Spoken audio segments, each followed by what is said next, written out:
నమస్కారం గురుగారు. అథ మంత్రపాఠః. ఓం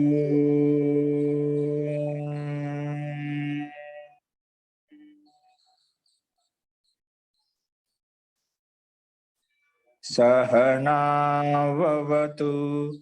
సహనౌ భునక్తు సహ వీర్యం కరవావహై తేజస్వినావదీతమస్తు మా విద్విషావహై. ఓం శాంతి శాంతి శాంతి.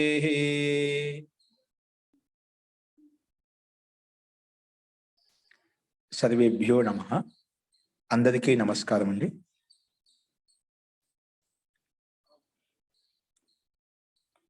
సాంఖ్యదర్శనికి 12వ కక్ష. నిన్న మనము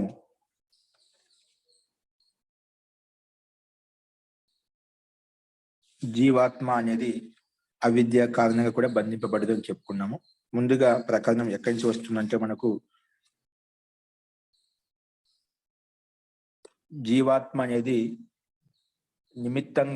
నైమిత్తికంగా బంధింపబడింది కాబట్టి మోక్షోపదేశం చెప్పబడింది, మోక్ష ఉపదేశ విధానం చెప్పబడింది. కాబట్టి అలా చెప్పినప్పుడు నైమిత్తికంగా జీవాత్మ బంధింపబడింది, అందుకే మోక్షోపదేశ విధానం అని చెప్పి సిద్ధాంతం చెప్పినప్పుడు పూర్వపక్షి ఏం చెప్పినాడంటే, మళ్ళీ సరే మోక్షోపదేశ విధానం అనేది జీవాత్మ నిమిత్తంగా బంధింపబడింది కాబట్టి మోక్షోపదేశ విధానం చెప్పింది. కానీ ఆ నిమిత్తంగా జీవాత్మ బంధింపబడింది అంటావు, సంసార బంధంలోకి వచ్చింది అంటున్నావు. అది ఏ నిమిత్తం చేత సంసార బంధంలోకి వచ్చింది? ఏ నిమిత్త కారణంగా బంధనం ఏర్పడింది? ఏ నిమిత్తం చేత ఏర్పడింది? దానికి సమాధానం మనం భిన్న భిన్న రకాలుగా చూస్తున్నాం. అందులో మొట్టమొదటగా నా కాలయోగత, కాలయోగం ద్వారా కూడా జీవాత్మ బంధింపబడలేదు. ఎందుకంటే వ్యాపినో నిత్యస్య సర్వ సంబంధాత్. ఎందుకంటే ఈ కాలం అనేది కూడా అన్ని చోట్ల వ్యాపించి ఉంది, ఇంకా నిత్యమైంది కాబట్టి అన్ని పదార్థాలతోటి సంబంధం ఉంటుంది కాబట్టి ఎల్లప్పుడూ ఉంటుంది కాబట్టి ఇది కాలము కూడా కారణం కాదు జీవాత్మకు, బంధన నిమిత్తం కాదు సంసార బంధంలోకి రావడం కోసము అని చెప్పి దాని ద్వారా కాలం కూడా నిమిత్తం కాదు జీవాత్మ బంధింపడానికి అని చెప్పుకున్నాము. అయితే దేశం స్థానం జీవాత్మకు బంధనానికి కారణం దేశయోగతో అపి అస్మాత్. దేశయోగం కూడా కాదు, దేశ స్థాన విశేషణంగా కూడా జీవాత్మ బంధింపబడలేదు. ఎందుకంటే స్థానం ఎప్పుడైతే కాలం ఉందో అక్కడ స్థానం కూడా ఉంటుంది కాబట్టి అది కూడా వ్యాపి నిత్యమైంది. అన్ని చోట్ల వ్యాపించి ఎంతవరకు స్థానం ఉంటుందో అది కూడా నిత్యంగా ఉంటుంది, అది అన్ని చోట్ల వ్యాపించి ఉంటుంది. అంటే ఏ విధంగా ఆకాశం వ్యాపించి ఉందో అలాగా వ్యాపించి ఉంటుంది కాబట్టి స్థాన కారణంగా కూడా జీవాత్మ బంధింపబడలేదు అని చెప్పుకున్నాం. అయితే అవస్థా కారణంగా బంధింపబడింది అనుకుంటా. ఒకవేళ అవస్థా కారణంగా బంధింపబడిందేమో అంటే దాని కూడా సమాధానంగా నా అవస్థాత, అవస్థా కారణంగా కూడా జీవాత్మ బంధింపబడలేదు. ఎందుకు? నా అవస్థాతో దేహ ధర్మత్వ తస్యాహ, అవస్థా కారణంగా కూడా జీవాత్మ బంధింపబడలేదు. అవస్థ అంటే బాల్యత్వం, యౌవనత్వం, ప్రౌఢత్వం, ఇటువంటి అవస్థా పరిణామాలు ఏవైతే ఉన్నాయో ఇవన్నీ వాటి ద్వారా కూడా జీవాత్మ బంధింపబడలేదు. ఎందుకంటే ఈ దేహ ధర్మత్వాది ఇవన్నీ కూడా దేహంలో జరిగేటువంటి మార్పులు, దేహంలో ఇవన్నీ బాల్యత్వం, వృద్ధత్వం, ప్రౌఢత్వం ఇవన్నీ దేహంలో జరిగేటువంటి మార్పులు కాబట్టి ఈ అవస్థా కారణం కూడా జీవాత్మకు బంధనానికి కారణం కాదు అని చెప్పాం. ఎందుకంటే అసంగోయం పురుష ఇది, ఎందుకంటే ఈ జీవాత్మ అనేది ఇప్పుడు పురుషునితో, జీవాత్మ అనేది ఎల్లప్పుడు ఈ శరీరంతో ఈ దేహంతో ఎప్పుడు భిన్నంగా ఉంటుంది, అసంగతిగా ఉంటుందన్నమాట. సంగతియుక్తంగా ఉండే అంటే ఎల్లప్పుడు కలిసిమెలిసి ఉండమాట, ఎప్పుడు పృథకత్వంగా ఉంటుంది, వేరుగానే ఉంటుంది. అసంగ సంగతిలో ఉండదు, అసంగంగా ఉంటుంది, సంగతి రహితంగా ఉంటుంది, కానీ ఎప్పుడు భిన్నంగా ఉంటుందని చెప్పి చెప్పుకున్నామట. సరే కాలం కాదు, దేశం కాదు, అవస్థ కూడా కాదు, మరి ఏంటి కర్మ జీవాత్మ బంధనానికి కారణం అంటే ఇంకో రకంగా ప్రశ్న చూపిస్తున్నాడు. కర్మ ద్వారా జీవాత్మ బంధింపబడుతుందేమో అంటే అది కూడా సిద్ధాంతి ఖండిస్తున్నాడు. నా కర్మణ అన్య ధర్మత్వాద్ అతి ప్రసక్తేశ్చ. నా కర్మ ద్వారా కూడా జీవాత్మ బంధింపబడదు. ఎందుకు? అన్య ధర్మత్వాది కర్మలు కూడా మనము ఈ దాన వ్యవహారాల కర్మలు ఏం చేస్తాము? ఇంద్రియాలతో చేస్తాం. అహంకార ఆధీనమైనటువంటి ఇంద్రియాలతోటి మనము కర్మ చేస్తాం. కాబట్టి కర్మలు కూడా జీవాత్మకు బంధింపడే కారణం కాదు అని చెప్పి ఆ హేతు కూడా ఖండించామన్నమాట. అలా ఒకవేళ అన్య ధర్మం స్వీకరించామనుకోండి, అన్య ధర్మం ద్వారా చేసినటువంటి కర్మలు ఏవైతున్నా వాటిలో జీవాత్మ బంధింపబడుతుంది అనుకున్నటువంటి విచిత్ర భోగానుపత్తి అన్య ధర్మత్వే. ఒకవేళ అలా స్వీకరిస్తే విచిత్రమైనటువంటి భోగాలు ఏవైతే సుఖ దుఃఖాలు ఏవైతే మనం భిన్న భిన్నంగా లోకం చూస్తున్నామో అవన్నీ కూడా ఉపపన్నం కావంటే అస్తవ్యస్తంగా ఉంటాయి. కాబట్టి ఇది కూడా యుక్తి సంగతం కాదు. తర్వాత ఏం చెప్పా అంటే ప్రకృతి నిబంధనాచేత్ నా తస్యా అపి పారతంత్ర్యం. ప్రకృతి నిబంధనాచేత్ అయితే కర్మ కూడా కారణం అంటున్నావు. అయితే ప్రకృతి స్వయం జీవాత్మను బంధింపజేసింది. ప్రకృతి నిమిత్త కారణం జీవాత్మ బంధనానికి అంటే అది కూడా కాదు. ప్రకృతి నిబంధనాచేత్, ప్రకృతి నిబంధన కూడా, ప్రకృతి యొక్క సంబంధం కూడా జీవాత్మను బంధింపలేదు. ఎందుకు? నా తస్య అపి పారతంత్ర్యం. ఈ ప్రకృతి కూడా జడ వస్తువు, జడ పదార్థము కాబట్టి, జడ పదార్థం కాబట్టి స్వయం అది పురుషాధీనంలో ఉంటుంది. పురుషుని యొక్క అంటే పరమాత్మ ఆధీనంలో ఉంటుంది, జీవాత్మ యొక్క ఆధీనంలో ఉంటుంది. అంటే పురుషాధీనంలో ఉంటుంది కాబట్టి ఇది స్వతంత్రత లేదు దానికి. జడ వస్తువు, జడ పదార్థం కాబట్టి చైతన్యత్వం లేదు కాబట్టి ప్రకృతి కూడా స్వయం జీవాత్మను బంధింపలేదు. ఒకవేళ ప్రకృతి నిమిత్త కారణం జీవాత్మకు బంధింపబడడానికి అంటే అది కూడా కారణం కాదు. సరే, ప్రకృతి జీవాత్మను బంధింపలేదు. జీవాత్మకు స్వాతంత్ర్యం ఉంది కదా, జడ వస్తువు కాదు కదా, చైతన్యత్వం జీవాత్మనే ఉంది. సో జీవాత్మ వెళ్ళి స్వయం ప్రకృతితో యుక్తమైందేమో అంటే అది కూడా కాదు. నా నిత్య శుద్ధ బుద్ధ ముక్త స్వభావస్య తద్యోగాత్రితే. నిత్య శుద్ధ ముక్త స్వభావస్య తద్యోగ. ఆ ప్రకృతి యోగం లేదు. నిత్య శుద్ధ ముక్త స్వభావం కలిగింది కాబట్టి జీవాత్మ ఏంటి? స్వతంత్రంగా ఉన్నప్పటికీ కూడా, జడ వస్తువు కాదు, చైతన్యత్వమే. స్వతంత్రత ఉన్నప్పటికీ కూడా అది ప్రకృతితో స్వయం యుక్తం కాదు. ప్రకృతి బంధంలోకి స్వయం యుక్తం కాదు. ఎందుకు కాదు? దానికి కారణం ఏం చెప్పేది?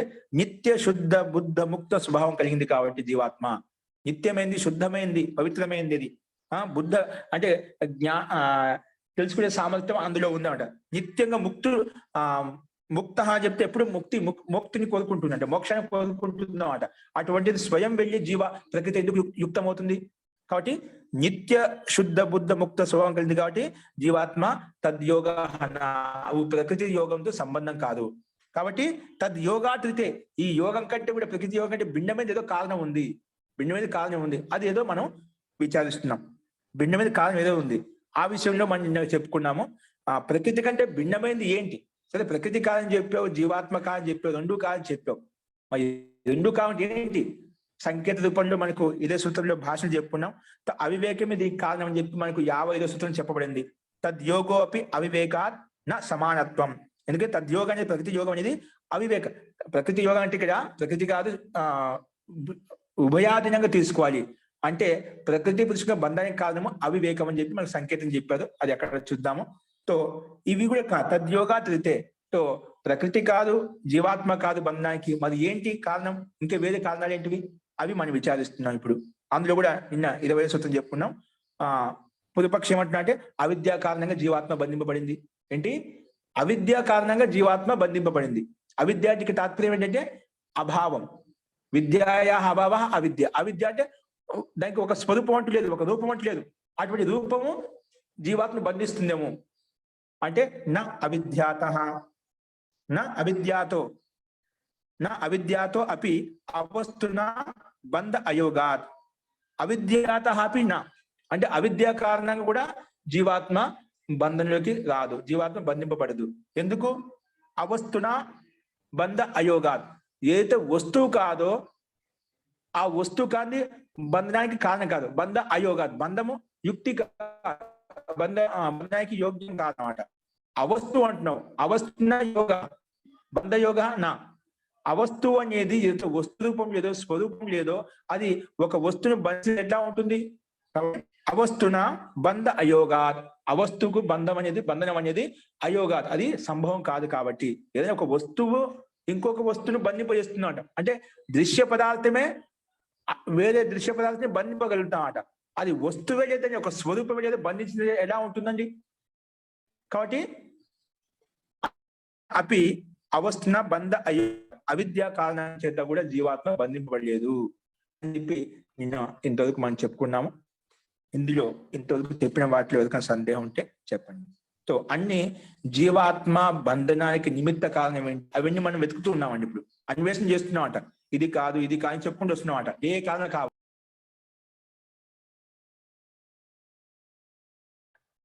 మహోదయ. అప్పుడు మరి మనమే సిద్ధాంతే చెప్పాడు కదా నిత్య శుద్ధ ముక్త స్వరూపుడు అని.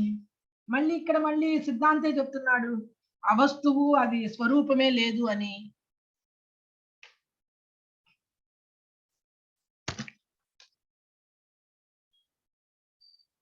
హరి ఓం.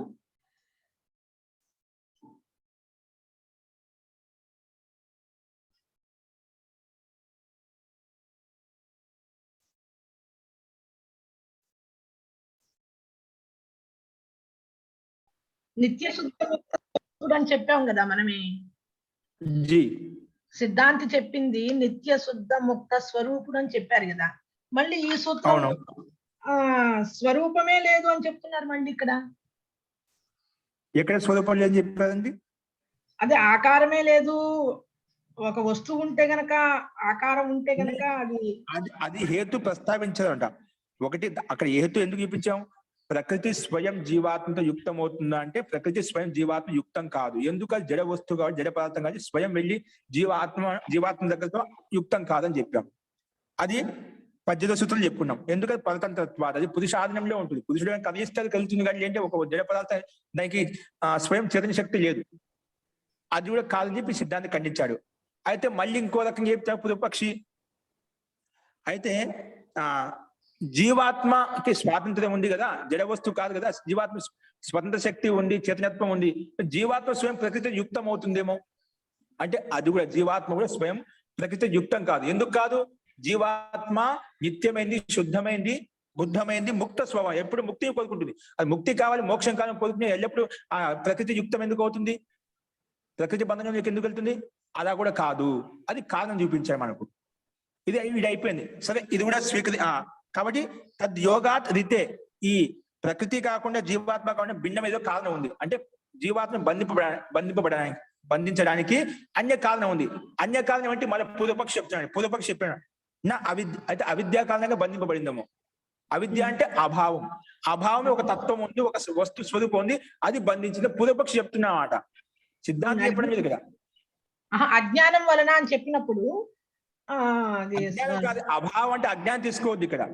అవిద్య అంటే ఏంటి? విద్యయా అభావో అభావ. అభావం అంటే లేదు. అభావం ఏంటి? జ్ఞానం లేదు. జ్ఞానం లేనిది ఏదైతే ఉందో అది జీవాత్మ బంధించింది అని చెప్పి పూర్వపక్షి అంటున్నాడు. అభావం ఏదైనా వస్తువులు నేను చెప్పానమాట. గజస్య అత్ర అభావ. గజం అంటే ఏనుగు. ఏనుగు యొక్క అభావం. ఏనుగు లేదు. లేదు అనే దానికి ఏదైనా చెప్పడానికి ఏదైనా వస్తువు ఉంటుందా? ఉందని చెప్పడానికి ఇది వస్తువు, ఇది ఏనుగు అని చెప్పి పట్టుకొని చూపిస్తాం, ఇది బొమ్మ అని చెప్పి చూపిస్తాం, లేదంటే వస్తువు పదార్థం చూపిస్తాం, పిండ విశేషం చూపిస్తాం. లేదు అని దానికి చూపిస్తామా? చెప్పదా? ఆ లేదు అని ఏతుందో దానికి ఒక వస్తువు పని తీసుకుంటున్నాడు పూర్వపక్షి. అభావాన్ని తీసుకు అభావమే జీవాత్మను బంధింపజేస్తుంది. అంటే అభావం కూడా జీవాత్మను బంధింపజేయదు. ఏదైనా ఒక వస్తువును బంధించాలంటే ఏదైనా వస్తువే బంధించగలుగుతుంది. ఏదైతే లేదు దాని యొక్క రూపమే లేదా బంధిస్తుంది ఎట్లా ఉంటుంది? ఇప్పుడు ఒక పశువు ఉంది. పశువుని మనం బంధించాలంటే ఒక తాడిచ్చింది, ఇది బంధింపజేయండి, దీన్ని బంధించని చెప్పాము. ఆ తాడు తీసుకొని ఆ పశువుని బంధించేస్తాం. అక్కడ ఆ వస్తువే లేదు, పదార్థమే, ఆ తాడు లేదు. బంధించంటే ఎట్లా ఉంటుంది? పట్టు తీసుకో, బంధించంటే చెప్తాం. అభావం అన్నమాట. ఏ తాడు లేదు ఇక్కడ. బంధించంటే ఎట్లా చెప్తాం దాన్ని? అభావాన్ని వస్తువు కథని చెప్తున్నాడు పూర్వపక్షిగా. అతను ఎట్లా ప్రశ్న ఇష్టానుసారంగా అడుగుతున్నాడు అనమాట. అంటే అన్ని రకాలుగా అడుగుతున్నాడు సిద్ధాంతం, మాయ చేయడానికి, దాని గూగుల్ మటోలు చేయడానికి. అంటే స్థూలంగా లేదు, సూక్ష్మంగా ఉంది అని నేను ఆ భావంతో నేను అడుగుతున్నాను. స్థూలంగా లేదు, సూక్ష్మంగా లేదు తాత్పర్యం ఏంటి ఇక్కడ? ఈ సందర్భంలో స్థూలం కాదు, స్థూలం లేదు, సూక్ష్మం అసలు ఏం లేదు. అభావానికి ఎట్టుంది? ఒక పదార్థం ఇక్కడ లేదు, అభావానికి సత్తా లేదు. మనం ఎక్కడ శాస్త్రంలో కానీ లోకంలో కానీ ఎక్కడ చూడలేదు. అభావానికి సత్తా ఉంటుందా? అది చెప్తున్నమాట పూర్వపక్షం. అంటే అభావమే ఒక సత్తా ఉంది, ఒక పదార్థం ఉంది, అది జీవాత్మను బంధించిందేమో. అంటే అభావం అనే వస్తువు కూడా ఏది ఉండదైనా ఆ ఏదైనా ఒక వస్తువు ఉందంటే ఆ వస్తువు ఇంకొక వస్తువుని బంధిస్తుంది. ఒక ద్రవ్యం ఉంటే ఇంకో ద్రవ్యాన్ని బంధించేస్తుంది. ఇప్పుడు ఆత్మ ఒక ద్రవ్యం, ఒక పదార్థం. అటువంటి పదార్థాన్ని బంధించాలి అంటే నిమిత్తానికి కారణం కావాలంటే ఏదో ద్రవ్య వస్తువే ఉండాలి, పదార్థమే ఉండాలి. అది దృష్టగోచరమైనటువంటి చక్షుష్ ప్రత్యక్షమైనటువంటి పదార్థమే ఉండాలి. అటువంటి వస్తువు ఉంటే ఇంకొక వస్తువు బంధిస్తుంది.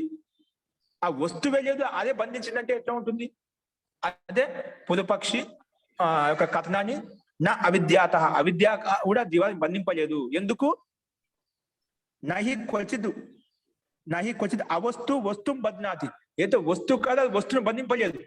ఏదో వస్తువు ఇంకొక వస్తువును బంధిస్తుంది.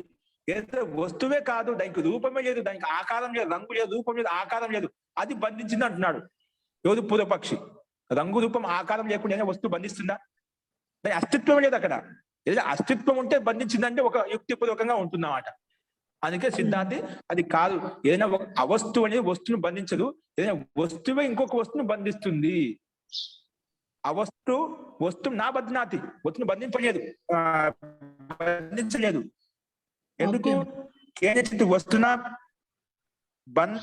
వస్తు బంధ యోగ. నేను ఒక వస్తువును బంధిస్తున్నామంటే కేనచిత్ వస్తునా భవితం శక్యతే. ఏదైనా ఇంకో వస్తువు ద్వారా బంధించేస్తామట.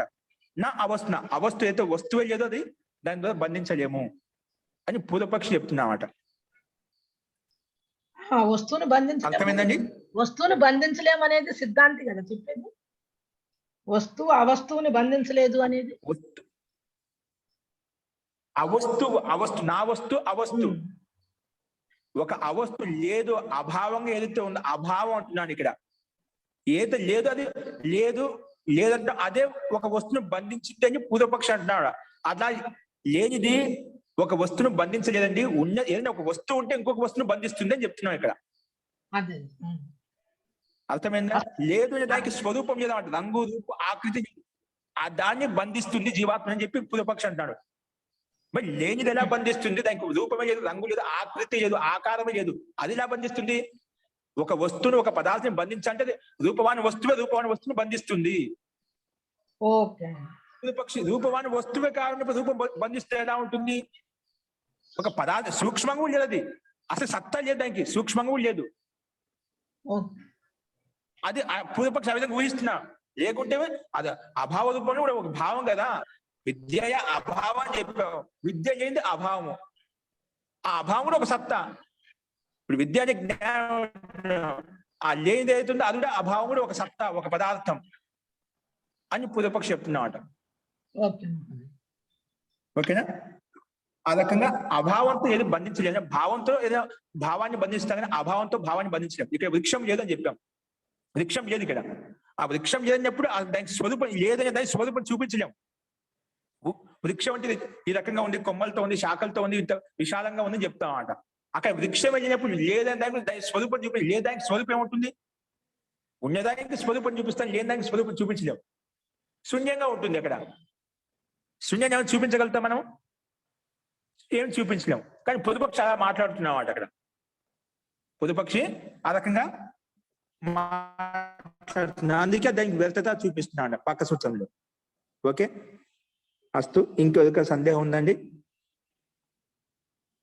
అవి నిత్య శుద్ధ ముక్త స్వభావం, అది హేతు ప్రస్తావించాడు, అది కూడా కాదని చెప్పి నిషేధించాడు. కేవలం జీవాత్మ కూడా ప్రకృతి యుక్తం కాదు, యుక్తం కాదు.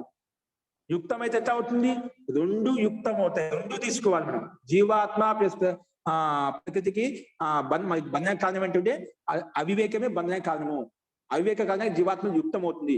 జీవాత్మ స్వయం బంధింపడు. సామాన్యంగా స్వాభావికంగా జీవాత్మ ప్రకృతి యుక్తం కావాలనుకోదు, కానీ అవివేక కారణంగా ప్రకృతి యుక్తం అవుతుంది.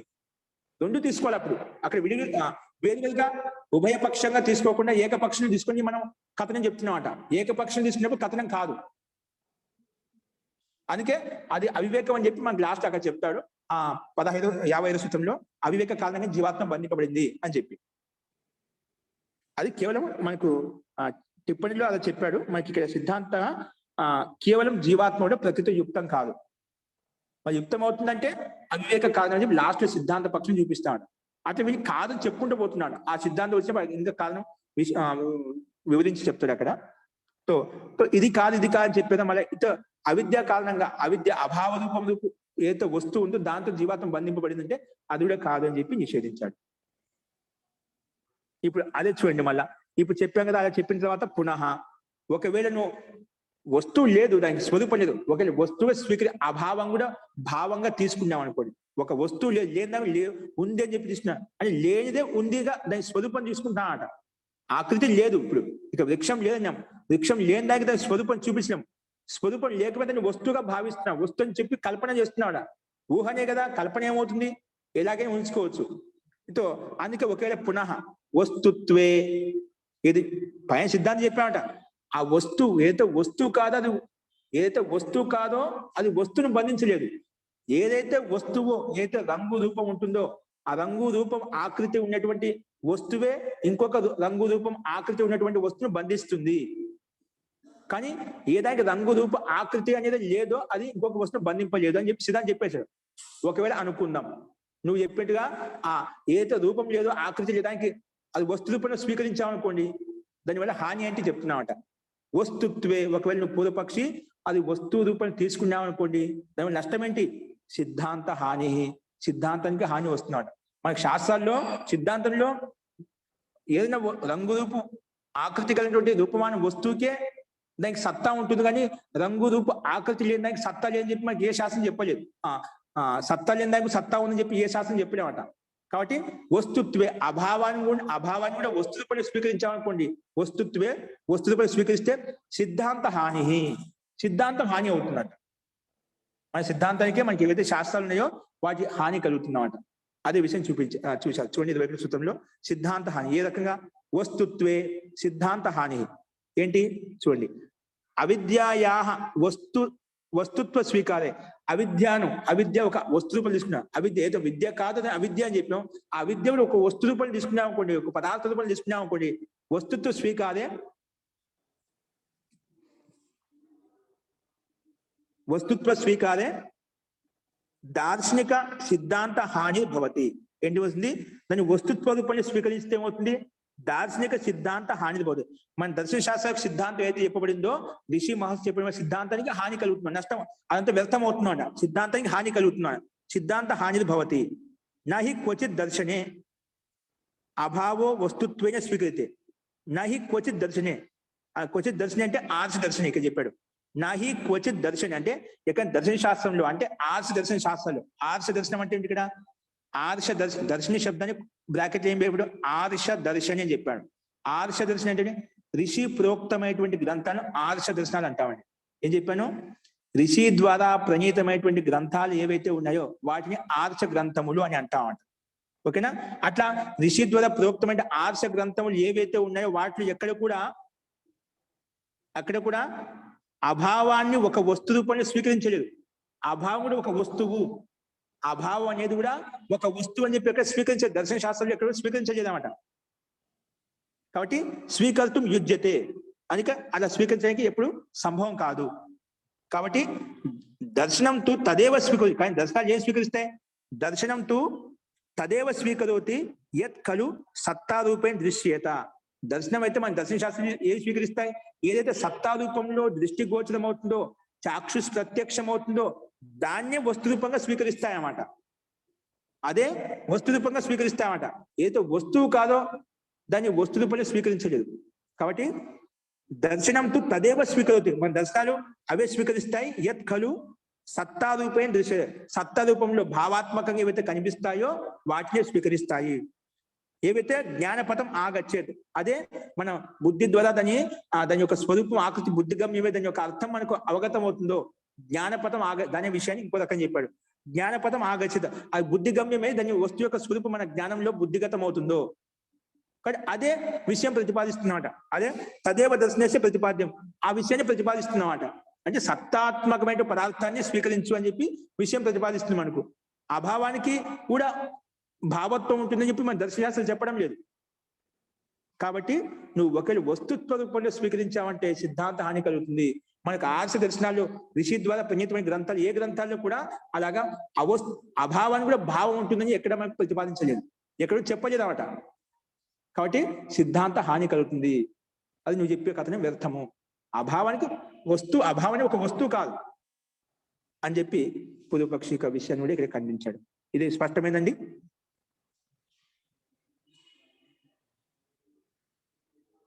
అస్తు. ఇంకో చెప్తున్నాడు, ఒకవేళ నువ్వు అలా స్వీకరిస్తే ఇంకొక హాని వస్తుంది. ఏ రకంగా హాని వస్తుంది అది చెప్తున్నాడు మళ్ళా. అన్యక్ష అంటే అన్యకాన్ని చూపిస్తున్నామట. పైన చెప్పిన అవిద్య కూడా ఒక వస్తువుని చూపించాము కొన్ని సిద్ధాంతాన్ని కలుగుతుంది. ఇంకొక హాని కూడా ఏమొస్తుంది చూపిస్తున్నామట. విజాతీయ ద్వైతాపత్తిశ్చ. ఏంటండి? విజాతీయ ద్వైతాపత్తిశ్చ. విజాతీయ ద్వైతాపత్తి సంభవిస్తున్నామట. విజాతీయ ద్వైతాపత్తిశ్చ అని చెప్పాడు. విజాతీయం అంటే దానికి విపరీత. ఇప్పుడు అభావం కూడా భావం ఉందని చెప్పి ఇప్పుడు మనం ఏ విధంగా అయితే భావ వ్యతిరేక పదాన్ని ఏ విధంగా చూస్తామో అట్లా అభావం కూడా దానికి వ్యతిరేకం వస్తుంది. విజాతీయ తత్వం వస్తున్నాడు. దానికి ఒక సత్తాత్మకంగా స్వీకరించాల్సి వస్తున్నాడు. విజాతీయం అనేది కూడా అభావానికి ఒక విజాతీయ తత్వం ఉంటుంది. ఇప్పుడు విద్యకి విద్యకి అవిద్య అని వ్యతిరేక అని చెప్తాం. ఇప్పుడు అవిద్య కూడా ఒక వస్తువు పని ఉందనుకోండి, దానికి ఒక వ్యతిరేక పదం ఉండాలి అక్కడ. అలాంటి హాని కలుగుతుందన్నమాట. అది విజాతీయ ద్వైతాపత్తిష్ట. ఆ విజాతీయం కూడా మన మూల పదార్థం ఉంటుంది చెప్పి అలా ద్వైతాపత్తి వస్తున్నది. అనర్థమైనటువంటి అనర్థకరం అంటే అర్థం కల్పన ఊహించుకోవాల్సి వస్తుందన్నమాట. కాబట్టి విజాతీయ ద్వైతాపత్తిష్ట ఏంటి చూడండి ఇక్కడ. విజాతీయ ద్వైతాపత్తి చ ఏంటది? అథచ భావాద్ భిన్నో అభావోపి వస్తు చేత్. భావాద్ భిన్న అంటే ఏదైతే ప్రత్యక్షంగా భావాత్మకంగా కనిపిస్తుందో దానికంటే భావాద్ భిన్నో అభావోపి వస్తు చేత్. ఏదో భావాత్మక కనిపించే దానికంటే భిన్నమైన అభావం కూడా ఒక వస్తువు అని స్వీకరించామనుకోండి, అభావం అంటున్నాయి ఇక్కడ. అది గమనించండి. భావం కంటే భిన్నం అంటే కనిపించే దానికంటే భిన్నమైంది అభావోపి వస్తు చేదు. ఒక అభావం ఏదైతే లేదు, వృక్షం లేదని చెప్పాను, లేనిది కూడా ఒక వస్తువు అభావోపి వస్తు చే స్వీక్రియత. అది వస్తువు స్వీకరించామనుకోండి, తదా భావాత్ భిన్నస్య అభావస్య భావ విజాతీయ ద్వైతం ఆద్యతే. భావం కంటే భిన్నమైనటి భావాత్ భిన్నస్య అభావస్య అది అభావానికి కూడా భావ విజాతీయ ద్వైతం ఆపదితే. ఆ అభావానికి కూడా భావం అనే విజాతీయమైనటువంటి అర్థము విజాతీయ ద్వైతం ఆపదితే. రెండు అర్థాలు ఆ విధంగా అంటే విజాతీయం అనే అర్థం కూడా ద్వైత శబ్దం కూడా తీసుకోవాలనే ఆపత్తి అనేది మనకు సంభవిస్తున్నమాట. విజాతీయ ద్వైతం ఆపద్యతే అంటే దీనికి వ్యతిరేకమైన పదం కూడా ఉంది, వ్యతిరేకమైన అర్థం కూడా ఉందనే ఆపత్తి మనకు వచ్చి పడుతున్నమాట. అంటే దోషం వస్తుందని చెప్తున్నమాట. అభావస్యపి భావరూపణం. అభావం ఏదో లేని దాన్ని కూడా భావంగా చూపించామనుకోండి, ఇది కూడా ఒక భావం చెప్పి కనిపించింది కూడా ఒక భావమే అని చెప్తే విజాతీయ ద్వైతం ఆపద్యతే. విజాతీయం అంటే దానికి వ్యతిరేకమైనటువంటి అర్థం కూడా మనం తీసుకోవాల్సి వస్తుంది, ఆ వ్యతిరేకమైన శబ్దం కూడా ఉంటుందని చెప్పి అది ఆపత్తిని మనకు వచ్చి సంభవిస్తుంది. కాబట్టి యత్ సో అభావో ఏత అభావం ఉందో తద్ భావవత్ ఏత అభావమో దాని భావవత్ అంటే భావాత్మకంగా స్వీకరించామనుకోండి, భావాత్మక సమానంగా స్వీకరించామనుకోండి. విజాతీయ అపర సత్తారూపో అనర్థకారి. విజాతీయో అపర సత్తారూపే అనర్థకారి. ఇప్పుడు అంటే అభావానికి భిన్నంగా మూఢత్వం స్వీకరించాల్సి వస్తున్నమాట. భావాత్మకమైనది ఒకటి, అభావాత్మకం ఒకటి. ఇదేదో లేదో అభావం, ఇది అభావాన్ని కూడా విజాతీయం తీసుకున్నాం ఒకటి, అభావానికి కూడా భావం ఉందనుకోండి, ఇంకా మూఢతత్వం స్వీకరించాల్సి ఉంటున్నమాట. దీనికంటే ఒక మూడో తత్వాన్ని కూడా స్వీకరించాల్సి వస్తున్నమాట. అందుకే అపర సత్తారూపో అనర్థకారి. అపర సత్తా అంటే వేరే సత్తాను స్వీకరించాల్సి వస్తున్నమాట. అంటే అభావానికి కూడా ఒక భావం ఉంటుంది అని వేరే అర్థం మనం గ్రహించాల్సి వస్తున్నమాట. అది అనర్థకది, అది అర్థకది కాదు, అంటే అది వ్యర్థమైంది, అనర్థమైంది అన్నమాట. అనర్థకాది సత్య అనిష్టో దర్శనే. కాబట్టి అనర్థకమైనటువంటి అర్థం అనేది మన దర్శన శాస్త్రంలో నా దృష్ట అది ఎక్కడ కూడా లేదు, అది ఎక్కడ కూడా కనిపించలేదు అన్నమాట.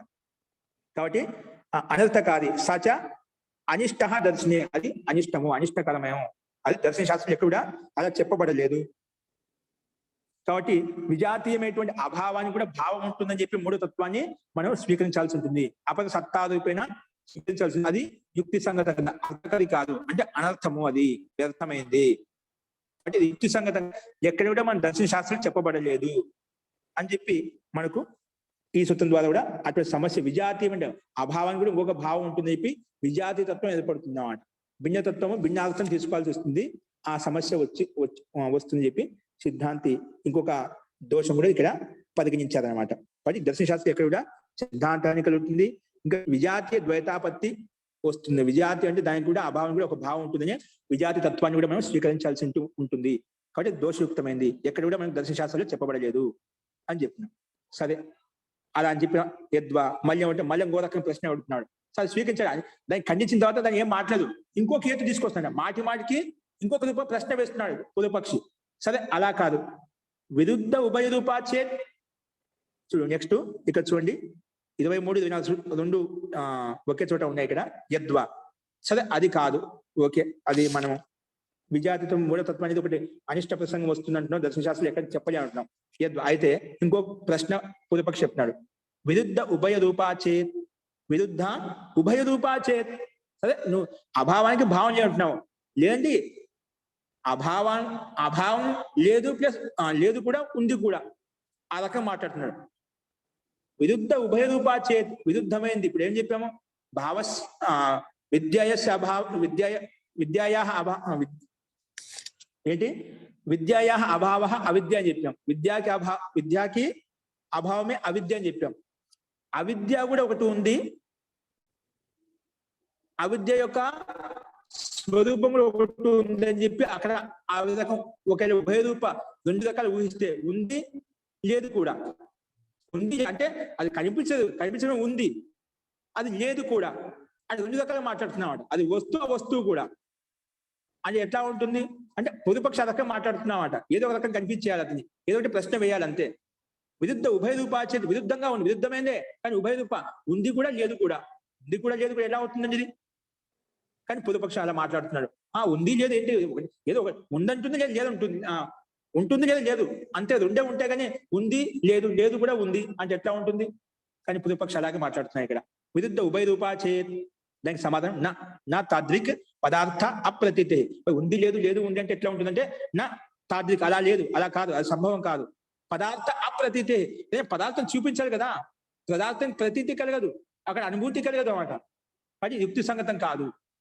ఓకేనా? అంటే ప్రశ్న వేసి దానికి సమాధానం కూడా సిద్ధాంతం చెప్తున్నామాట. అలా ఒకే పొదుపక్ష అలా మాట్లాడితే దానికి కూడా సమాధానం ఈ రకంగా ఉంటుంది అని చెప్పి, విరుద్ధ ఉభయ రూపాచేత లేదు ఉంది లేదంటే ఎట్లా ఉంటుందంటే అది నా తాద్రిక, అలా ఎప్పుడు సంభవం కాదు. ఎందుకు? పదార్థ అప్రతీతే, పదార్థానికి ప్రతీతి కలగదు అన్నమాట. పదార్థం ఉంటే ఇది పదార్థం చెప్పొచ్చు అన్నమాట, ఇది వస్తువు అని చెప్పొచ్చు. అంటే దాని ప్రతీతి దాని అనుభూతి కలగదు, అది సంభవం కాదు అని చెప్పి ఇక్కడ ఈ రెండు సూత్రాలు చెప్పబడింది, సమాధానం చెప్పబడింది. చూడండి, అనయో విరుద్ధ ఉభయ రూపాచేత్ దానికి సమాధానంగా అది పూర్వపక్ష కథనం పైన ఉల్లేఖించారు. కింద సిద్ధాంతి పక్షం ఏంటి? నా అని చెప్పి నిషేధించారు. నా తాద్రిక్ పదార్థ అప్రతీతే, పదార్థానికి అప్రతీతి కలుగుతుంది కాబట్టి. అది కింద చూడండి భాష్యము. అనయో సూత్రయో ఏకవాక్యత అస్తి. ఈ రెండు సూత్రాలకి పరస్పరం ఒకదానికి సంబద్ధయుక్తం. అంటే ప్రశ్న చూపించి ఇక్కడ సమాధానం కూడా ఇక్కడే చెప్పేసామన్నమాట. అందుకే అనయో సూత్రయో ఏకవాక్యత అస్తి, పరస్పర సంబంధం ఉంది. ఓకే, అది ఏంటో చూడండి. విరుద్ధ ముందు పూర్వపక్ష కథనే ఉల్లేఖించాడు ఇక్కడ. విరుద్ధ ఉభయ రూపాచేత్, విరుద్ధ ఉభయ రూపాచేత్ ఆ విషయాన్ని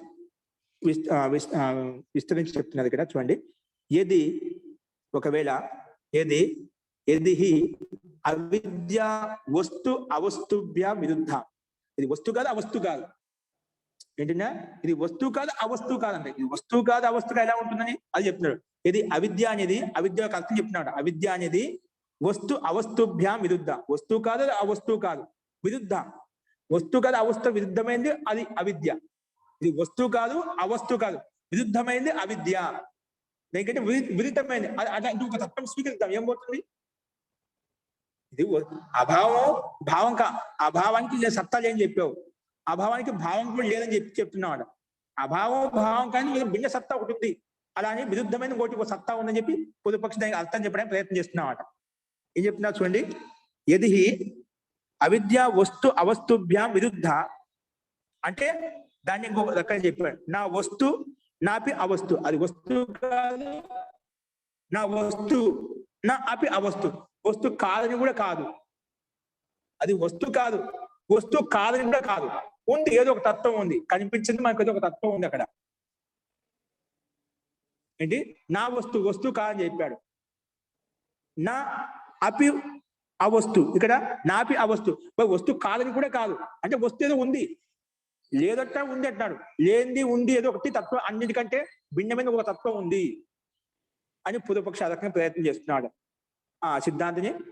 సిద్ధాంతికు ప్రశ్న ఖండించడం కోసం ఏదో ప్రశ్న తీసుకొచ్చి చూపించామట. అర్థమైంది. వస్తు అవస్తుభ్య విరుద్ధ. వస్తు కాదు, అది వస్తు కాదని కూడా కాదు, వస్తు కాదని కూడా కాదు, విరుద్ధం. దీనికంటే రెండింటికంటే భిన్నమైన ఏదో ఒక విరుద్ధమైన పదార్థం ఉంది అని ఆ రకం చెప్పుకుని వస్తున్నాడు. నా వస్తు నాపి ఆ వస్తు, అది వస్తువు కాదు, ఆ వస్తువు కంటే భిన్నమైన కూడా కాదు, ఏదో ఒక తత్వం ఉంది. కింటు విరుద్ధా సతి, దానికంటే విరుద్ధమైన ఏదో ఒకటి ఉంది. విరుద్ధా సతి ఖలు ఉభయ రూప అస్తి ఇది కల్ప్యేత. ఇది వస్తు అవస్తు కంటే భిన్నమైన విరుద్ధమైన గోద వస్తువు ఉంది, వస్తువు కాదు, అవస్తు కాదు, భిన్నమైన విరుద్ధా సతి విరుద్ధమైనటువంటి ఖలు ఉభయ రూప అస్తి ఇది కల్ప్యేత. ఒకవేళ వస్తు అవస్తు కంటే భిన్నమైన ఇంకొక వస్తువు ఏదో మూడో పదార్థం ఏదైనా ఉంది అని ఒకే కల్పన ఊహిస్తే గిన అది కూడా నీ యుక్తి సంగతం కాదు అని చెప్పి సిద్ధాంతి ఖండిస్తున్నమాట. ఉభయ రూప అస్థి ఇది కల్పేత. ఉభయ రూపత ఉంది అని ఒక కల్పన చేస్తాం, ఊహిస్తే గిన తదిహి నా అని చెప్పి సిద్ధాంతి నా అని చెప్పి నిషేధించాడు. నా ఏతత్ కల్పయుతం యుజ్యతే, నా ఏతత్ కల్పయుతం యుజ్యతే. అది కల్పనాతీతమైనది, అలా కల్పించడానికి ఊహించడానికి అది సాధ్యం కాదు. నా కల్పయుతం శక్యత, అలా కల్పించలేవు నువ్వు. ఎందుకు? దానికి కారణం చెప్తున్నాడు. యతః, ఎందుకంటే తాదృక్ పదార్థ అప్రతీతే. చూడు పక్కన తాదృశస్య పదార్థస్య, అలాంటి పదార్థానికి తాదృశస్య పదార్థస్య ప్రతీతి అంటే ఉపలబ్ధి నాభవతి. ప్రతీతి అంటే ఉపలబ్ధి, అది ఉపలబ్ధం కావడం లేదు, మనకు ప్రత్యక్షం కనిపించడం లేదన్నమాట. ఉపలబ్ధి నాభవతి. అలాంటి పదార్థానికి అది వస్తువు కాదు, వస్తువు కాదు కూడా కాదు, అలాంటి విరుద్ధమైన ఒక వస్తువు ఉంది అని చెప్పామనుకోండి, అది తాదృశస్య నువ్వు చెప్పిన విరుద్ధమైన తత్వం ఏదో ఉందో, వస్తువు కాదంటావు, వస్తువు కాదని కూడా కాదు, ఇంకో వస్తువు విరుద్ధమైన వస్తువు అంటావు. ఆ వస్తువు ఏంటి? తాదృశస్య పదార్థస్య అంటే నువ్వు ఏదైతే విరుద్ధ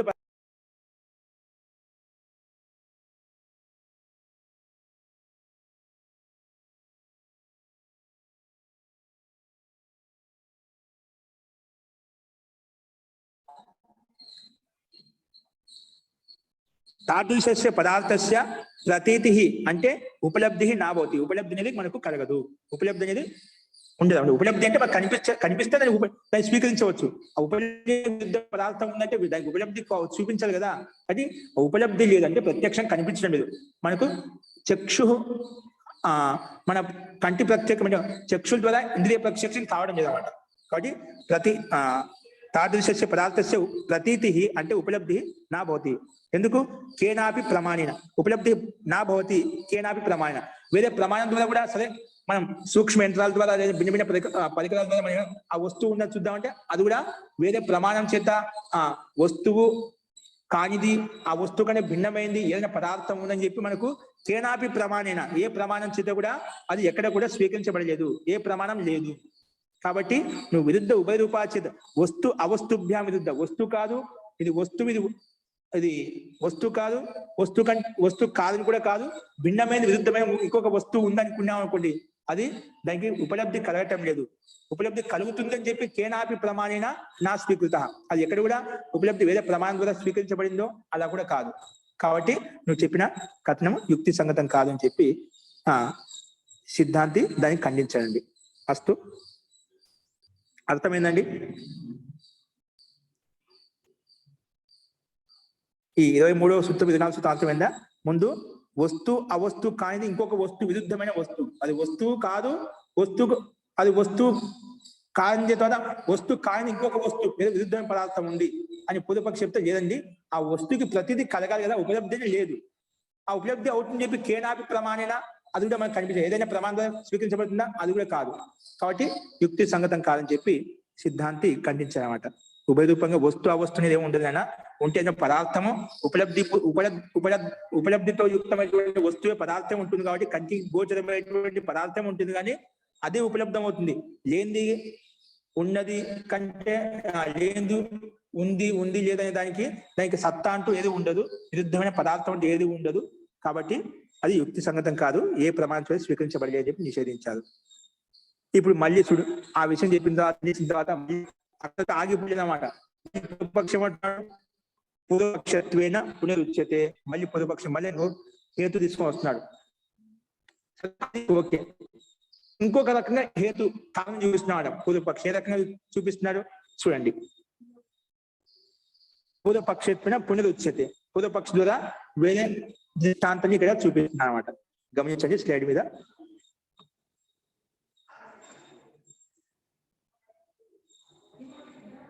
ఇంతలో సందేహం ఉండాలి ఇప్పుడు చెప్పిన దాంట్లో. స్లైడ్ మార్చండి లక్ష్మి గారు. ఇందులో సందేహం ఉందా? ఏంటండి అంత పై పైన వెళ్ళిపోతుంది, మీరు చెప్పేది అర్థం కాదు అనుకుంటున్నారా? లేదు మహోదయ, అర్థమైంది. లేదు మహోదయ, అర్థమైంది. ఓకే అండి.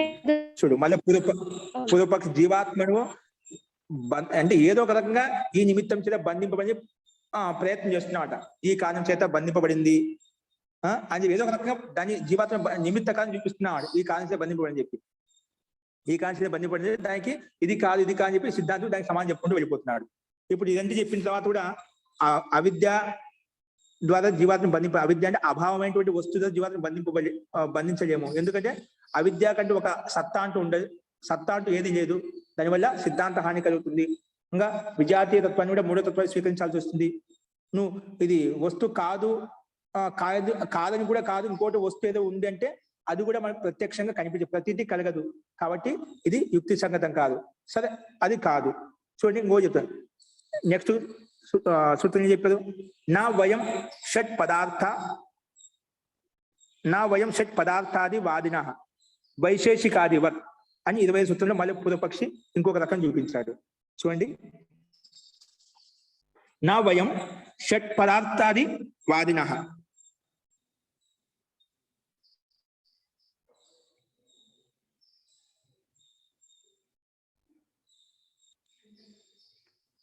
నా వయం షట్ పదార్థాది వాదిన వైశేషికాదివత్. ఏం చెప్పండి ఇక్కడ?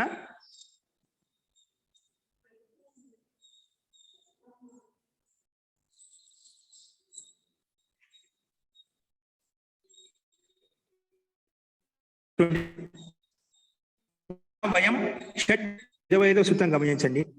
వయం షట్ పదార్థాది, ఆది శబ్దం ఇక్కడ అది ప్రింటింగ్ మిస్టేక్ ఎలా ఉందో అందుకే ఇచ్చాడు. షట్ పదార్థాది వాదిన వైశేషికాదివత్. మళ్ళీ పొదుపక్షం అంటా అంటే వయం మేము షట్ పదార్థాది వాదిన నా షట్ పదార్థాది వాదిన నా ఎలాగంటే వైశేషికాదివత్ అంటే అవి మనం భాష చూసాం. అంటే వైశేషంలో చే పదార్థాలు యథార్థంగా తెలిసిన ముక్తి కలుగుతుంది చెప్పాను అనమాట. అదేవిధంగా న్యాయదర్శనంలో ఆ 16 పదార్థాలను యథార్థంగా తెలుసుకుంటేనా ముక్తి చెప్పాను అనమాట. అదేవిధంగా మన ఈ సాంఖ్య దర్శనంలో 25 పదార్థాలను యథార్థంగా తెలుసుకుంటేనే ఈ ప్రకృతి మహత్వ మొత్తం 25 ఇవి యథార్థంగా తెలుసుకున్న ముక్తి కలుగుతుందని చెప్పాడు. అంటే అందరూ ముక్తికి ఉపదేశం చేసేదన్నమాట. కానీ రకరకాల భిన్న భిన్న విషయాన్ని తీసుకొని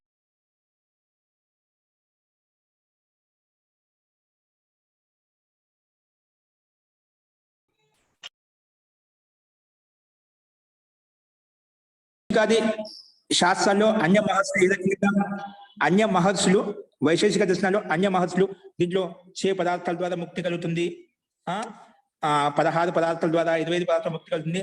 అలా మేము స్వీకరించాం. అదే సంఖ్య ఎందుకు ఇంకో సంఖ్య స్వీకరిస్తాం. కాబట్టి అన్య సంఖ్య ద్వారా కూడా జీవాత్మ బంధానికి కారణం అవుతుందని చెప్పి ఇంకో రకం తీసుకొస్తున్నాడు. అది ఏదో చూడండి ఇక్కడ. నా వయం షట్ పదార్థాది వాదిన వైశేషికాదివత్. చూడండి ఏంటివది భాషను చూడండి. వయం షట్ పదార్థ వాదిన నా. వయం అంటే మేము, అంటే పూర్వపక్షి వాళ్ళంతా కలుపుకొని చెప్తున్నామట. వయం షట్ పదార్థాది వాదిన నా. షట్ పదార్థాలు అంటే 6 పదార్థాలు ఏవైతే ఉన్నాయో 6, 16, 18 ఇటువంటివి వాటిని స్వీకరించామన్నమాట. చూడండి. ఆ ప్రతితోపి పదార్థో భవతు. ఆ ప్రతితోపి పదార్థ భవతు అంటే పూర్వపక్షి ఆయన చెప్పిన మాట ఏదో రకంగా దాన్ని స్వీకరింపజేయాలని ప్రయత్నం చేస్తున్నాడు. నేను చెప్పిన మాట ఖండించబడింది కదా, దాన్ని ఏదో రకంగా దాన్ని ఒప్పించాలని ప్రయత్నం చేస్తున్నాడు. ఆ ప్రతితో అపి పదార్థ భవతు.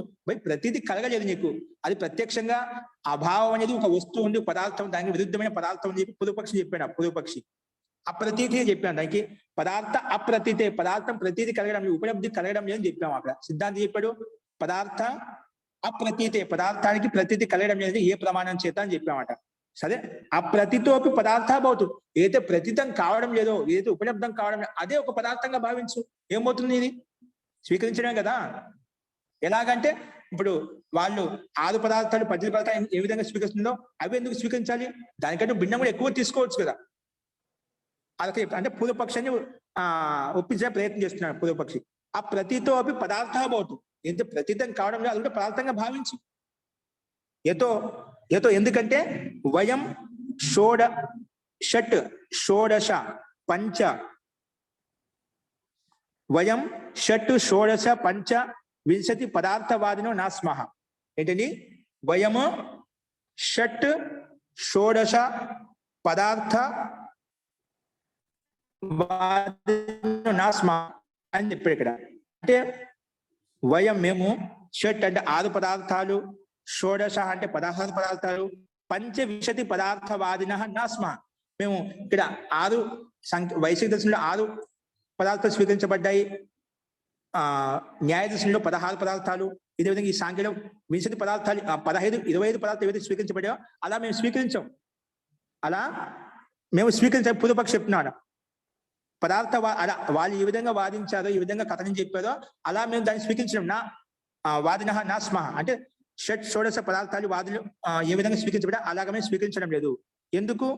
వైశేషికాదివత్, వైశేషిక దర్శనంలో నైయాయిక సాంఖ్య వైశేషికాదివత్ అనే పదాన్ని ఇక్కడ ఓపెన్ చేసి చెప్తున్నాను.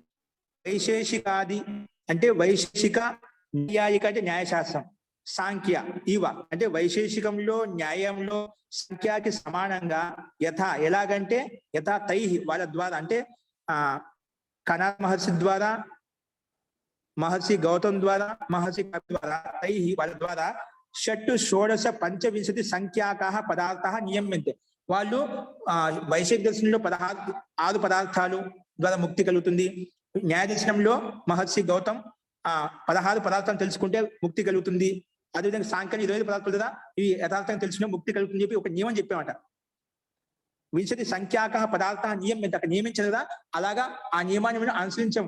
అవే సంఖ్య ఎందుకు, ఎక్కువగా తక్కువ కూడా ఉండొచ్చు కదా అని చెప్తున్నాడు. ఆ నియమం ఏది చెప్పారో అటువంటి నియమాన్ని మేము స్వీకరించము అని చెప్పి ఇక్కడ పూర్వపక్షి ఆ రకంగా తీసుకొచ్చి చెప్పామట. ఎందుకు అవే ఎందుకు, దాని ద్వారా ఎందుకు ముక్తి కలుగుతుంది, అలా మేము స్వీకరించడం లేదు. కాబట్టి ఆ ప్రతితోపి పదార్థో భవతు అంటే ప్రతీతం కాకపోయినటువంటి కూడా ఒక పదార్థం ఉంటుంది, అలా స్వీకరించడం తప్పే ఉంది. ఇప్పుడు 6 సంఖ్యలు స్వీకరించాలి ఉంది, 16 ఎందుకు స్వీకరించాలి, 25 ఎందుకు స్వీకరించాలి, ఇంకో సంఖ్య తీసుకోవచ్చు కదా. ఎక్కువ తక్కువ ఉండొచ్చు, 20-30 ఉండొచ్చు కదా, లేకపోతే 20కి 25కి మధ్యలో ఉండొచ్చు కదా. అదే సంఖ్య ఎందుకు, నిర్ధారణ ఎందుకు, అదే నియమం ఎందుకు? అలాగే ఏ విధంగా మేము ఎక్కువ తక్కువ తీసుకుంటామో ఆ ప్రతీతో అవి పదార్థం భవతు, ఆ ప్రతీతమైనటువంటి కనిపించే పదార్థంలో ఒక పదార్థం ఉంటుంది, అది స్వీకరించు. దానికి అలా పూర్వపక్షి చెప్పినప్పుడు దానికి సమాధానంగా ఇక్కడ మరి సిద్ధాంతం చెప్తున్నాడు. ఏదైనా ప్రతీతమైన పదార్థం స్వీకరిస్తే అది యుక్తి సంగతంగా మాట్లాడడానికి ఒక తర్కపూర్వకంగా మాట్లాడడానికి సమానం చెప్పొచ్చు అన్నమాట. తర్కయుక్తంగా ఈ బుద్ధిపూర్వకంగా మాట ఏదో ముఖం అస్థితి వక్తవ్యం అని చెప్పి ఏదో మాట్లాడడం కోసం మాట్లాడి ఎట్లా ఉంటుంది అని సిద్ధాంతానికి సమానం చెప్తున్నమాట. ఇక ఏదో మాట్లాడడం కోసం మాట ఉందని చెప్పి నోరు ఉంది కదా ఏదో మాట్లాడడం కాకుండా అది ఒక యుక్తిపూర్వకంగా ఉండాలి, సంగతిపూర్వకంగా ఉండాలన్నమాట, లోక వ్యవహార యుక్తంగా ఉండాలి. అలా కాకుండా పదార్థం లేదు, ఆ పదార్థం లేదు కూడా ఒక పదార్థంగా ఊహించండి, ఎలా ఊహిస్తామండి? అభావాన్ని భావం ఎలా ఊహిస్తాం? ఆ విషయాన్ని ఆ రకం తీసుకొచ్చి సిద్ధాంతి ఖండిస్తాడు. అది నువ్వు యుక్తిపూర్వకంగా మాట్లాడు, దానికి సమాధానం ఉంటుంది, అది చెప్పాడు. ఇక్కడ ఉత్తర అయితే అని చెప్పి సమాధానం చెప్పాడు అనమాట. ఓన్లీ సూత్రం చూడండి. ఆ నియతత్వేపి నా అయోక్తికస్య సంగ్రహ. ఆ నియతత్వం సరే, నువ్వు మహర్షులు చెప్పినటువంటి 6 పదార్థాలు 16 పదార్థాలు 25 పదార్థాలు స్వీకరించొద్దు, అది నువ్వు అవే స్వీకరించాలి అని చెప్పాలి, దానికి నీవని చెప్పలేవాట, అదే సిద్ధాంతము చెప్పామాట. అది ఇక్కడ దానికంటే ముందు ఒకసారి గమనించండి, అది మనం ఒక పంక్తి వదిలేసాము. అత్ర వైశేషికాది కథనం, ఇక్కడ చూడండి, అత్ర వైశేషికాది కథనం గుణవశాదస్తి. ఇక్కడ వైశేషికాది కథనం ఏదైతే ఉందో సూత్రంలో వైశేషికాది శబ్దం వచ్చింది కదా, అది చెప్తాను. అత్ర వైశేషికాది కథనం గుణవశాదస్తి, గుణ కారణంగా చెప్పబడింది అన్నమాట. నాతో సంధ్యావశ, సంధ్యాకాలంగా చెప్పబడలేదు ఇది. సంధ్యా కారణంగా గుణ కారణంగా చెప్పబడింది. దాంట్లో విశిష్టమైన గుణ ఈ రకంగా ఆచరణ దాంట్లో చెప్పి గుణవశ చెప్పబడింది అన్నమాట. విద్యా కారణంగా చెప్పింది, దాంట్లో ఉండే విద్య యొక్క రహస్యం చెప్పబడింది అన్నమాట. కాబట్టి గుణ కారణంగా ఉంది, నాతో సంధ్యావశాత్ అది ఒక నామవాచక శబ్దం కాదు. పదార్థాల ద్వారా 20 పదార్థాలు మరియు గుణాలు అర్థం చేసుకున్నప్పుడు మనం యథార్థంగా తెలుసుకున్నప్పుడు ముక్తి కలుగుతుందని చెప్పి గుణ కారణంగా చెప్పబడింది అన్నమాట. నాతో సంధ్యావశాత్ సంధ్యా కారణంగా కూడా లేదు. ఎందుకు చూడండి, వైశేషికాది సిద్ధాంతవాదిన ఎవరు వైశేషికాది, ఇప్పుడు వైశేషిక నైయాయిక సాంకేతిక మనకు అన్యశాస్త్ర యువతి చెప్పబడే సంఖ్య చెప్పబడిందో, వైశేషికాది సిద్ధాంతవాదిన ఎవరు సిద్ధాంతవాదులు, కణాదిభ్య, కణాది అంటే కణాద మహర్షి వైశేషిక దర్శనం ప్రణేత, అదేవిధంగా మహర్షి గౌతమ్, మహర్షి కపిల్, వీళ్ళు కణాదిభ్య పూర్వమపి స్యు ఇది సంభవ. ఇవి ఈ దర్శనాలు ఏవైతే ఉన్నాయో, పదార్థాలు ఏవైతే ఉన్నాయో, ఇవి 6 పదార్థాలు వైశేషికంలో మహర్షి కణాదులు స్వీకరించారు. మహర్షి గౌతమ్ 16 పదార్థాల ముక్తి కలుగుతుందని చెప్పారు. ఈ సాంకేతిక 25 పదార్థాల ముక్తి కలుగుతుందని చెప్పాం కదా, మహర్షి చెప్పారు కదా. ఇది కణాదిభ్య పూర్వమపి స్యు, ఇది కణాద మహర్షి కంటే కూడా ఈ పదార్థాలు ముందు నుంచే ఉన్నాయి. ఈ కణాద మహర్షి స్వయంగా చెప్పలేదు. కాబట్టి 16 పదార్థాల ద్వారా భిన్నంగా విచారించి దాని ద్వారా ముక్తి పొందవచ్చు అని రకరకాలుగా వాళ్ళు ఏ రకంగా ప్రయత్నించి ఆ రకంగా చెప్పారు. కానీ ఈ పదార్థాలు ముందు నుంచే ఉన్నాయి. ఈ సంఖ్య కొత్తగా వాళ్ళకి కల్పించి ఊహించి చెప్పలేదు అన్నమాట. ఈ వేదాలు ఉపాంగాలు వేదాల ద్వారా ఉత్పన్నమైనటువంటి వేదం చెప్పబడింది. వేదం నిత్యమైంది, శాశ్వతమైంది కదా. ఇది వేదం ఈశ్వర జ్ఞానం. ఆ ముందు చెప్పబడిన విషయాన్ని మనం ప్రతిపాదించంటే, అంటే ఈ కణాదుల ముందు ఈ సంఖ్య చెప్పబడింది అన్నమాట. ఇప్పుడే కల్పించి చెప్పలేదు. మహర్షి కణాదులు, మహర్షి కపిల మహర్షి వీళ్ళంతా ఊహించి చెప్పలేదు. ఇది నుంచి ఈ సంఖ్య ఉంది, దాన్ని స్వీకరించకపోవచ్చు. కానీ ఈ సంఖ్య మొదటి నుంచే ఉంది, కల్పించింది కాదు, ఊహించింది కాదు. కాబట్టి నువ్వు చెప్పిన కథనము ఆ ప్రతీతానికి కూడా ప్రతీతం అవుతున్నది, అది యుక్తి సంగతం కాదు. ఎందుకంటే ఇది వైశేషికాధిపతి అని చెప్పిన ఏదో కాదని తీసుకున్న వైశేషికాధికంలో వాళ్ళు ఏ విధంగా 6 పదార్థాలు 8 పదార్థాలు చెప్పినారో వాళ్ళు ఇష్టానుసారంగా తీసుకోలేదండి. అంటే ఇదే సంఖ్య తీసుకునే కదా, వాళ్ళు ఆ సంఖ్య తీసుకున్నప్పుడు మేము ఇంకో సంఖ్య తీసుకోవచ్చు కదా. అలాగే ఇక్కడ అభావాన్ని కూడా ఒక భావం అలాగూ తీసుకోవచ్చు కదా. పొదుపకి ఎలా మాట్లాడచ్చు చూడండి. ఇక్కడ వైశేషిక దర్శనంలో 6 పదార్థాలు, ఒకదేమో 6 పదార్థాలు అంటున్నారు, ఒకదేమో 16 పదార్థాలు అంటున్నారు. వీళ్ళలో సమైక్యత లేదు. వీళ్ళే ఒక 6, ఒక 16, ఒక 25 అని చెప్పి వీళ్ళు సమైక్యత లేకుండా భిన్న భిన్నగా కథనాలు చెప్తున్నారు. అలా వాళ్ళు కథనాలు చెప్పినప్పుడు మేము చెప్పి తప్పే ఉందండి. కాబట్టి ఆ ప్రతీతమైందే వస్తువు కాదు, ప్రతీతం కాని వస్తువు ఉంది, అది కూడా స్వీకరించు అని పూర్వపక్ష కథనం చెప్పామట. దానికి సమాధానంగా ఇది వైశేషిక దర్శనంలో వాళ్ళు 6 పదార్థాలు 12 పదార్థాలు ఇవి యథార్థమైన వేదంలో చెప్పబడినవి, వాళ్ళని సొంతంగా ఊహించి చెప్పలేదు. అవి ముందు నుంచే ఉన్నాయి. 6 పదార్థాలు అనేది ఈ 16 పదార్థాలు అనేవి 25 పదార్థాలు ముందు నుంచే పడ్డాయి. ఎక్కువ తక్కువ తీసుకొని చెప్పారు. వేదంలో ఎలా చెప్పబడిందో ఆ వేదాన్ని అనుసరించే వీళ్ళు ఈ మహర్షులు చెప్పారు. కాబట్టి నువ్వు అలాంటి కథనము అయుక్తిపూర్వకంగా మాట్లాడొద్దు, అది నిరాధారంగా మాట్లాడదు. ఇది మొదటి నుంచే ఉంది. కణాదిభ్య పూర్వపి స్యు ఇది సంభవమైంది. కాబట్టి అవ్యక్తం కాదు. వాళ్ళు ఇష్టానుసారంగా తీసుకోవడం 6, 16, 25 ఇష్టానుసారంగా తీసుకోలేదు అని చెప్పి దీనికి సమానం చెప్పామన్నమాట. అంటే పూర్వపక్షం చెప్పామన్నమాట. దానికి చెప్పి వైశేషిక కొంచెం సమాధానంగా ఇక్కడ ప్రయత్నం చేశాడు. దానికి సూత్రము పక్కనే ఉందన్నమాట. ఉత్తరయతి అని ఏంటి అని ఆ నియతత్వేపి న అయౌక్తికస్య సంగ్రహ అన్యత బాలోన్మత్తాది సమత్వం. నువ్వు సంఖ్య ఏమైనా స్వీకరించు, దానికి ఇబ్బంది లేదు. ఏం పూర్వపక్షి అది నీకు జ్ఞానోదయం అయినప్పుడు నీకు యథార్థం తెలుస్తుంది. నా అయౌక్తికస్య సంగ్రహ, యుక్తిపూర్వకంగా మాట్లాడదాన్ని సంగ్రహించవచ్చు. ఆ యుక్తిపూర్వకంగా మాట్లాడకుండా ఏది ఇష్టాంశం చెప్తే ఎలా సంభవం అవుతుంది? కాబట్టి అది సంగ్రహించబడదు. ఇది యుక్తిపూర్వక తర్కపూర్వకంగా మాట్లాడటానికి తలతో ఒక మొండ ఉంటేనే మాట్లాడవచ్చు. ఏం లేకుండా దీనికి ఆ వస్తువు యొక్క స్వరూపం లేదు, దానికి ఏం మాట్లాడతాం? కాబట్టి ఎలా ఉంటుందంటే బాలోన్మత్తాది సమత్వం. చిన్న చిన్న బాలకులు మనం ఏదైనా మాట్లాడుకుంటారు అంటే దానికి ఏ ఆధారం ఉండదు అన్నమాట. దాదాపు ఏదో ఒకటి మాట్లాడుకుంటూ ఉంటాం అన్నమాట. అజ్జోవై బాల అని చెప్పి తర్వాత మనకి రేపు చెప్పుకుంటాం. సో అలాగా బాలోన్మత్తాది సమత్వం. బాలకులు చిన్న చిన్న పిల్లలు ఏ విధంగా మాట్లాడుకుంటారో, అంటే కల్పన ద్వారా ఊహాతో ఏ విధంగా మాట్లాడుకుంటారో అటువంటి మాటలు కూడా మనం స్వీకరించాల్సి వస్తుంది. అంటే యుక్తిపూర్వకంగా మాట్లాడితే దానికి కథనం ఉంటుంది, కానీ లేదా నువ్వు చెప్పిన విధంగా ఆ వస్తువు కూడా వస్తువు ఉంటుంది, ఆ భావానికి కూడా భావం ఉంటుంది చెప్పినాం అనుకోండి, అది బాలోన్మత్తాది సమత్వం. అంటే బాలకులు మాట్లాడిన మాటలకు సమానంగా, అంటే పిచ్చి వాళ్ళు మాట్లాడుకున్న మాటలకు సమానంగా ఉంటాయండి. అది యుక్తిపూర్వకం కాదని చెప్పి దానికి సమాధానంగా మనకు ఈ 26 సూత్రంలో చెప్పబడుతుంది. అది మనం రేపు చూద్దామండి. ఇంతవరకు చెప్పిన దాంట్లో ఎవరికైనా లఘు సందేహం ఉంటే చెప్పండి.